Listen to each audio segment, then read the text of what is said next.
In this section, we're going to continue and look at enterprise resource planning, or also known as ERP systems. ERP systems are typically systems that are central to the organization that ensure that all information across the whole organization are actually sent through to all business functions and all levels of management. So these types of systems will aid the company in running optimally or effectively. ERP actually evolved from MRP systems, which was known as Materials Requirement Planning Systems, where people saw the need to tie together production planning, inventory control, and purchasing functions. Now, a lot of the legacy systems, and legacy systems refer to all the old systems, these systems lacked the integration that allowed for the coordination and sharing of information between various systems as well as various levels within the organization.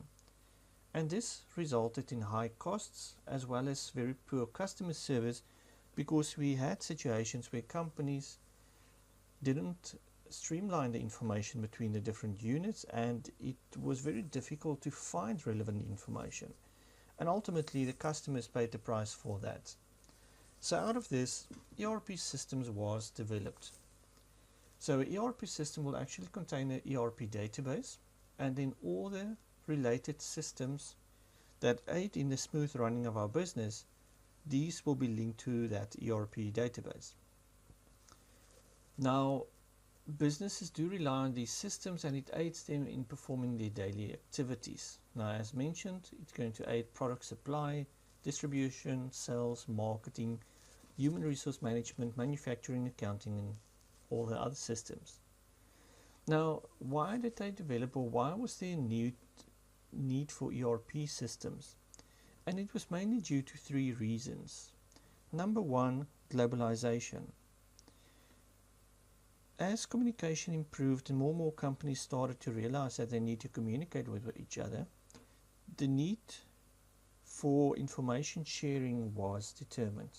And companies actually saw that the need to make the information available to other companies in order to have effective communication and to ensure that the processes can take place efficiently. There was also new needs from executives. So the demands from executives dictated that they want information quicker and in a more effective manner. And then lastly, the one that was perhaps the most important is better customer interactions. If a customer calls you, you will have all the information open in front of you, and you can quickly resolve the issues that the customer has brought under your attention. Now, let's look at advantages and disadvantages of ERP systems. Let's look at the positives first. The advantages. We are going to look at some of the rewards, and these four are the major ones that we experience. So we're going to look at improved access to data for operational decision making, the elimination of costly inflexible legacy systems, improving work processes, and upgrading technology infrastructure. Now, if we look at the first one, improving access to data for operational decision making, we do find that by having a centralized database where you have one set of data that supports all the business functions, that people will now have the ability to communicate and to access information when it's needed and where it's needed. Now, this can support decision making by looking at all the relevant information from start to finish. The functioning of the organization will also seem seamless to the outside world, because all the relevant data is available to all role players. Now, the data is integrated to facilitate operational decision making, to allow companies to provide better customer service and support, to strengthen customer and supplier relationships, and ultimately to generate new business opportunities. The next advantage applies to the elimination of costly inflexible legacy systems. Now, with the older systems, we would typically note that companies would have had access to hundreds of separate systems, and it was very difficult to maintain or to ensure that data was sent between these different systems. There was data formatting issues, different standards, different rules, requirements, etc. So many companies saw the need for one centralized system, and that's why ERP was developed. Now, companies also sit with various old systems. If you think about some of the major companies, there might be systems that's been developed years ago, and as everybody is aware of, technology changes, requirements changes, and even programming languages changes. So there was a struggle with the older systems because some of the developers that developed those systems either left companies or they have passed on. Some of these systems were poorly documented. They were very difficult to fix because it was very old technologies, old programming languages. And by adapting them to new business needs or to new systems would have taken too long and would have been very costly.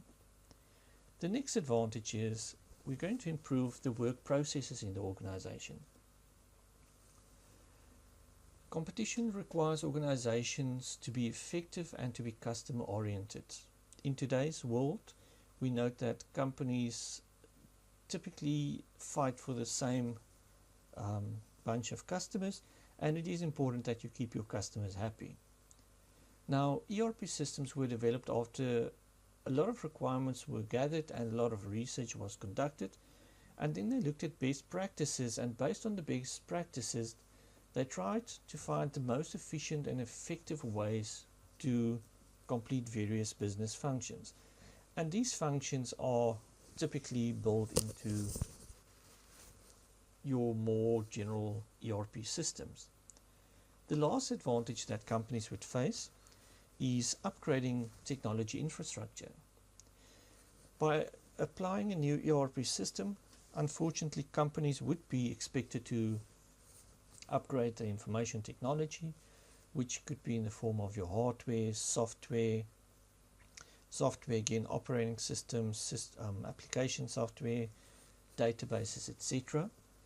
So you're going to ensure that your customer is future proof, or not your customers, that your organization is future proof, that you can cater for future customers, and that you move towards a centralized environment which will ensure that you use one platform. So by standardizing and using fewer technologies and even vendors, it actually reduces your risks of ongoing maintenance with your systems. It reduces the support costs as well as the amount of training that you need to place on your employees. So by knowing one system, employees are actually comfortable with the system and they can easily move on to newer sections. Now, what is the downside of ERP systems?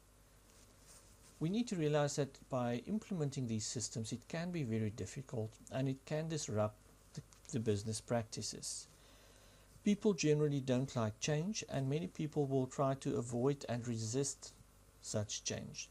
Now, there's actually 6 disadvantages that ERP systems might face.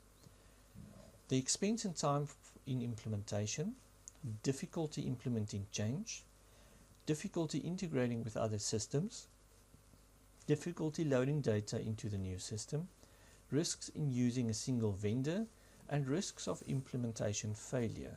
Now again, let's look at each one of these in a little more detail. The expense and time in implementation. To get the full benefits of a new system would require that we spend a lot of money and time on that system. And companies typically need between 3 and 5 years and also spend millions of dollars or rands to implement a successful ERP system. So it's not going to be a quick fix, and we need to take note that it's going to require a lot of changes in an organization. The next disadvantage, difficulty implementing change. In certain cases, companies need to radically change how it operates and change its work processes in order to fit in with this new system. Now, because it uses best practices, companies might need to go and re-evaluate the whole way in which they do business. Now, drastic changes can have a huge effect on your employees. In certain cases, it has been found that employees would quit, that they would retire, and that employees would generally become very unsatisfied with the organization. So it is a process that you need to monitor closely, and you need to ensure that employees know about the benefits before you actually start to implement the system without the necessary consulting practices in place. If it happens that you lose a lot of employees, it can give you further headaches by having a firm that is short of experienced workers, and ultimately your work processes and your goals of your company might be affected. The third disadvantage is the difficulty of integrating with other systems. Now, as mentioned before, companies would typically have various older systems, and ERP systems might need to integrate with such systems. Now, this can include any of the following: financial analysis programs, e-commerce operations, as well as various other applications. Now, it can be very difficult to get different systems to operate with ERP. And you need to know that you might need to develop additional software or processes that will actually link up these old systems with new ERP systems. So it's not generally a very quick thing that you can just go and implement. The fourth disadvantage is the difficulty of loading data into the new system. Again, various systems have different needs and requirements and might even have different data formats. So a lot of work is needed to load your existing data, which might be in various systems, into a new ERP database. The data requirements would depend on the scope of the implementation, and some of the data might not be implemented. For example, if you think about data, let's say all your business transactions of 20 years ago, if we know that there's going to be very little need for that data, we can rather keep it separate in case somebody needs it, but we don't need to take it into our new ERP system. Now, when we talk about loading data into new ERP systems, there's three definitions that we need to refer to. Number one, data mapping. Data mapping is the examination of different data items that might be required for a new system and determining where that data will come from. So typically you would need to look at your old system, the data that you have inside that system. What is the size? What is the length? Is it alphanumeric data? Is it alphabetical data? And then how does it map into your new system? The second definition is data cleanup. Data cleanup is when we go and fix inaccurate, incomplete or inconsistent data. So in the past we had what was known as the Y2K bug problem, where developers just worked with 2 digits whenever they referred to dates. So when we reached the year 2000, we soon realized that we need to have 4 digits for dates, and that resulted in data cleanup. The third one is data loading. Now, data loading is a process of loading the data into the new system.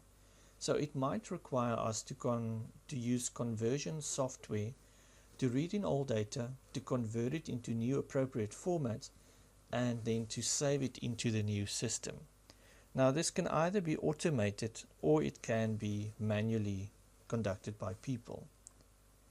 The next disadvantage is the risks of using one vendor. It can be very expensive to switch between vendors for different ERP systems. So it's important that companies do their homework and that beforehand they determine what their requirements are and what the costs will be associated with that vendor and whether they can actually trust that vendor and create a long-term relationship with that particular person. Typically what we do find is that vendors that provide software, they are initially very interested in establishing or to finish the transactions to get the money, but afterwards they are reluctant to help. They don't adhere to their promises, and that companies are generally very unhappy with them. So we need to sort out these issues beforehand. The last possible disadvantage disadvantage is the risk of implementation failure. We do need to realize that by implementing ERP systems, it can be very challenging, and that companies need to ensure that there's a huge amount of resources that they need to put into it, that they need to have the best information systems and business people to drive this, and that they need to have a lot of management support to facilitate this process. And it's also important to realize that in the past, various ERP systems has actually failed. So not all of them are going to be successful. So we need to try to ensure that all of the disadvantages that we've talked about, that we try to avoid those. Now, what are some of the tips to prevent the failure of ERP installations? Now, we've got about 7 tips here. First one is to assign a full-time executive to manage the project. High-class or high-ranking members in the organization typically get the best results. So by having an executive, they will encourage the people underneath them to continue and to focus and work on the project. It's also important to appoint an experienced independent person to provide oversight, verification and validation of system performance. That you allow sufficient time for your transition, going from the old system to the new system. It has never been beneficial to rush any implementation, so rather take your time to ensure that everything is functioning 100%. Spend a lot of time and money on training people. By training people, you're going to keep them happy, and you will have less employees leaving your company or being terrified of a new system. Define metrics to assess your progress as well as to identify project-related risks. Try to keep the scope of the project well defined and contained within the essential business processes. So rather start off with a small project and then build on the project until you've implemented the whole ERP system.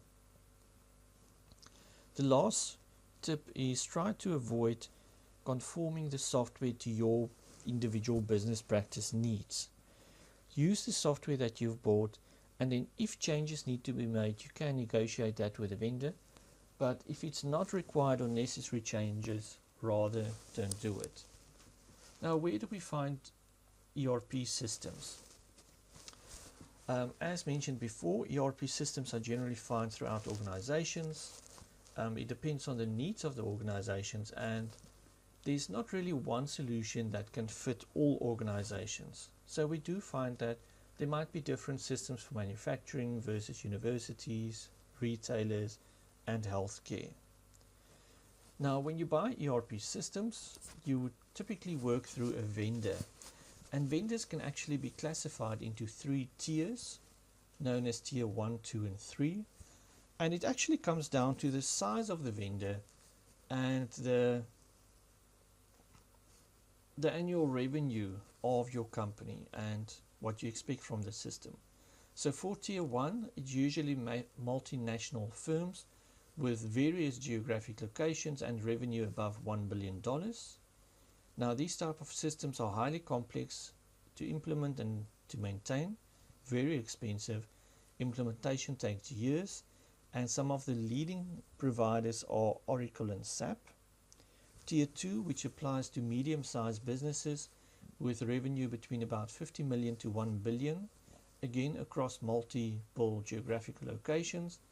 These types of systems are slightly less complicated, less costly, and again some of the providers are Oracle, SAP, Microsoft, and Epicor. And then if we look at the last tier, these are your smaller sized firms with an annual revenue of between 10 and $50 million, and usually within single geographical locations.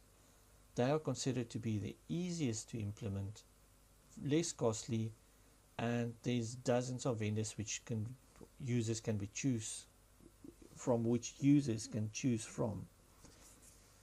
Tier 1 vendors also offer smaller ERP solutions, and a lot of these solutions are actually available on the internet.